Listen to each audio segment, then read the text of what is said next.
This week, IndyCar is back for the Firestone Grand Prix of Monterey at Laguna Seca. So let's do a race preview of what we have going on into this weekend.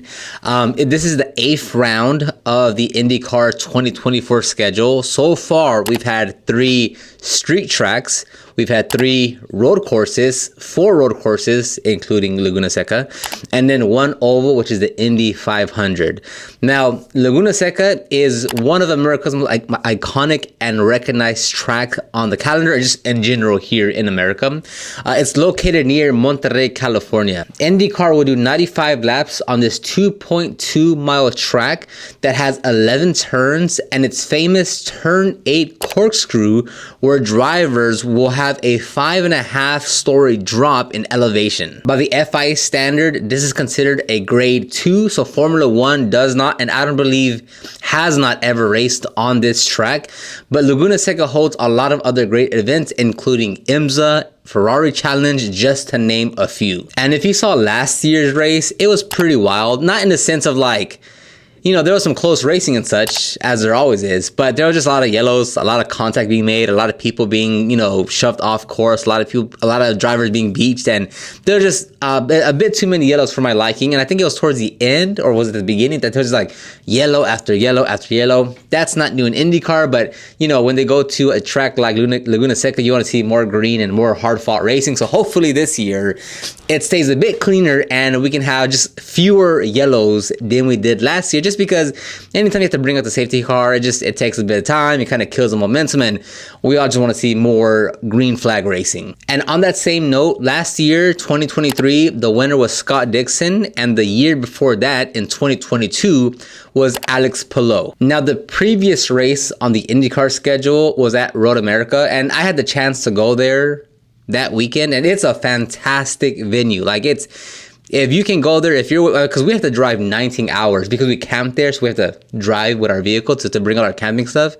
It's a fantastic venue. If you ever get the chance, if you're under 8 hours, you should go there next year because it's a fantastic venue. Anyway, so the previous race was at Road America, where we saw Will Power, after a very long drought of not winning, finally takes P1 and goes back to victory lane. Then in P2, we have Joseph Newgarden. P3 was Scott McLaughlin. P4 was Alex Palou. P5 was Kyle Kirkwood. P6 was Colton Herta. P7 was Romain Grosjean. P8 was Pato O'Ward. And then P9 was Marcus Ericsson. I don't want to go through the whole list just because that's a lot of time. Now, heading into the race, here are the current championship leaders. We have Will Power at 1. Well, he's ranked number 1 right now with 236 points. Alex Palou in 2nd with 231. Scott Dixon in 3rd with 225. Pato O'Ward in 4th with 184 points. Scott McLaughlin with 179, and he's tied in points with Kyle Kirkwood with 179. Colton Herta just below that at 176. Joseph Newgarden in 8th with 169. Alexander Rossi not too far behind with 162, and then Felix Rosenqvist at 157. Again, I'm gonna just stop here midway so I don't have to go through the whole list and bore you guys. Now, a few storylines to follow at this race, a lot of them have to do with Arrow McLaren, is one, Theo Pourchaire has been booted by Arrow McLaren and replaced by Nolan Siegel. Now, the thing about this is earlier, I mean, not even earlier, I think like a month and a half, it was announced, Arrow McLaren announced that Theo Pourchaire would be the driver for the remaining of the season in the number 6 car. And a month and a half later, he is now no longer the driver, and he's been replaced by Nolan Siegel after he signed a multi-year contract. So the big talking point of that is like, there goes Arrow McLaren again, just releasing drivers under contract, not keeping with their word. This kind of paints a different picture with like Alex Palou when he got out of his contract, and there's that lawsuit going on there. So that's something to look out for because, I mean, I think a lot of people liked Theo Pourchaire, me included.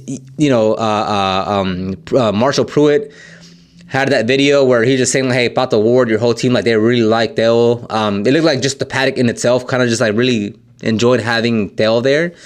And, you know, is that going to add a little bit of friction with the team? with Pato Award and Alexander Rossi. I mean, because you got to remember, Nolan Siegel, he's 19 years old. Granted, Dale is, I think, like 15 months older than him, so he's not that much older. But I wonder, like, does I feel like Dale does bring more experience coming from being an F2 champion versus Nolan Siegel, where he has a few race wins underneath his belt, but will he be perceived more as like a younger teenager, so to speak, versus everyone else? I don't know. That's just my thought process here. But now, the good news is like, other teams have contacted Dale. Hopefully, I would like to see him stay in IndyCar. He said he wants to stay in IndyCar. I would very much like to see that. And then we have to see, will Nolan be able to handle, this is his second time in the IndyCar.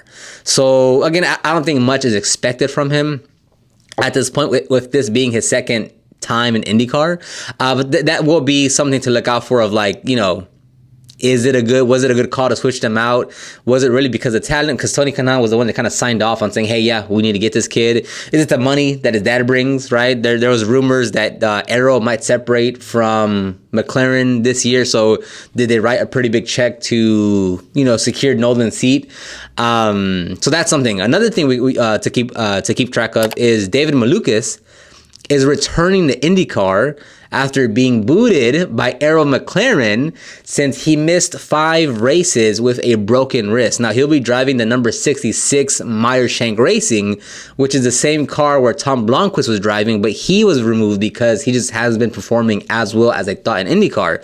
And the other funny thing is that now you have both Felix Rosenqvist, who used to drive for Arrow McLaren, and David Malukas, who never got to drive for Arrow McLaren, but he was under contract to drive for the 24 season, are now on the same team.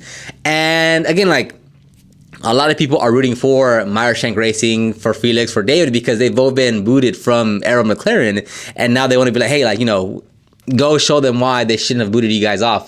Same thing with Dale, whatever team Dale goes to, a lot of people are going to simply root for them and go against Arrow McLaren just because they didn't like how they, scuffed them and kind of, basically said, hey, he's going to be our main driver for the remaining of the season. And then a month later, it's like, he's no longer our driver, Now, I see a lot of kind of people talking about like, oh, they broke their contract. Oh, like, they don't honor contracts. The contract doesn't mean anything. Now, there's no details of the contract of what that meant, how many races, what he's getting paid. Was it just for this year? Like, there's no details on that. But with most contracts, there's usually a clause that says, hey, we can terminate your contract early, but we'll still have to pay you out. Right? So we don't know all the details, but just to kind of be fair, could it also be that there is a contract in place and he was contracted to be the remaining driver, the driver for the remaining of the year, but because Nolan Siegel came in, because the opportunity rose, because whatever, maybe he still got his payout and say, hey, we're going to pay you, I don't know. I don't know what they get paid, but let's say $100,000 for the remaining of the season, right? And that was going to be over the next however many races. But because they needed to get the opportunity with Nolan, it's like, hey, we're going to cancel this contract, but the clause is, since we're doing an early termination, we'll not have to pay you upfront all your money, because that's, it is a contract, right? So that could also be it, because a contract is a contract. And now that you see Theo, now that you see David, now that you see Alex Palou, Dale Pourchaire, David Malukas, I mean, maybe there is like clauses of like, oh, they are getting paid out. It just, that doesn't become public. I just wanted to throw that in there just because, we just don't know. That's also speculation on me. So, I want to give them the benefit of the doubt and say they're still doing right by the contract and what it says. And they're not just like, oh, we're done paying you, go away. It's like, oh, we're done. We don't want your services anymore, but through the contract, we still have to pay you out your sum of money. Maybe it's a one-time payment. Maybe it's drift out over the next 6 months, but you're still going to get paid. So, there's that as well. And then another thing we can follow is Agustin Canapino will return to his Juncos Holliger Racing car and will race at Laguna Seca. He actually missed the last race at Road America due to mental health reasons. And there's a lot of things going on with him and Arrow McLaren and Dale Pourchaire. And, you can include Colin Ayla back then. And Juncos Holliger Racing had a partnership with Arrow McLaren, and they separated because of all this internet drama, social media, death threats, whatever was going on. So that's something to look forward to, see what they're saying. But honestly, I haven't kept much of that, and I didn't really follow what was going on there. So, you know, that's something to look for. That's what a lot of people are talking about, but that's not something that I really stayed focused on. Now, if you're attending the race in person, first of all, that's great. Laguna Seca is a fantastic venue. I haven't been there, but I see it all the time on YouTube, and then I'm always there in iRacing. So if you're going there in person, you have other support series to watch. You know, it's also the Indy Next will be there, Radical Cup, and then Porsche Challenge. I believe I know Indy Next will be streamed to people that aren't there in person. The Radical Cup does not get streamed. I don't think the Porsche Challenge gets streamed either. I could be wrong though. But if you're in person, definitely watch the Radical Cup, because they put on a fantastic race. I think overall there's going to be like 3 races for the Porsche Challenge and then 3 races for the Radical Cup. So definitely, and I think they're like 40 to 50 minutes long. So definitely, like if you're there, definitely just like spend some time watching those races, because they're very entertaining. And of course, Indy Next will be there. It's going to be streaming. So I highly recommend you watch Indy Next. And the Road America Indy Next race was fantastic. James Chadwick. Don't mean to disrespect her name. That was a fantastic race. First female in like 14 years to win a race, lead a race, qualified P1. That was fantastic. And especially if you're an IndyCar fan and you watch IndyCar, it only makes sense to pay attention to Indy Next, just because like they're always gonna be there. Like it's a good support series. It's a good ladder series to watch. It's very competitive. So you might as well just at least spend a bit more time learning and understanding who's there and like what's going on, just because you'll always see them if you're watching IndyCar. So that's going to end the video right there. Let me know, who do you predict is going to win this race? And if you have any other predictions or want to comment your top 3, leave them down below. Hopefully it's a good race that's mostly under green. I'll talk to you guys on the next one.